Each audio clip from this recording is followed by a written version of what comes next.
শক্তিশালী একজন নবী ছিল। উনি মালাকুল মাউতকে বলেছিলেন, মালাকুল মাউত, আমার মৃত্যুর সামান্য কিছু আগে আমারে বইলো, আমার একটা কাজ আছে। মালাকুল মাউত মৃত্যুর কিছু সময় আগে এসে বলল, সুলাইমান সময় শেষ, অল্প কিছু সময় বাকি, কি করবেন করেন।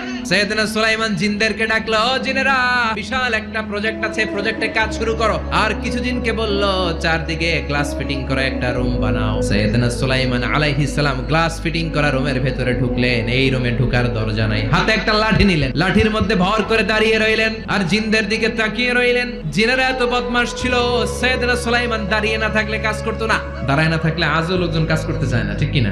সুলাইমান আলাইহিস সালাম লাঠির মধ্যে ভর দিয়ে দাঁড়িয়ে রইলেন আর বললেন, কাজ করো। জিনেরাও কাজ শুরু করলো। ওদিকে মালাকুল মাউত এসে বলো, সুলাইমান সময় তো শেষ। সুলাইমান বলে, সমস্যা নাই, রূহ কবজ করো।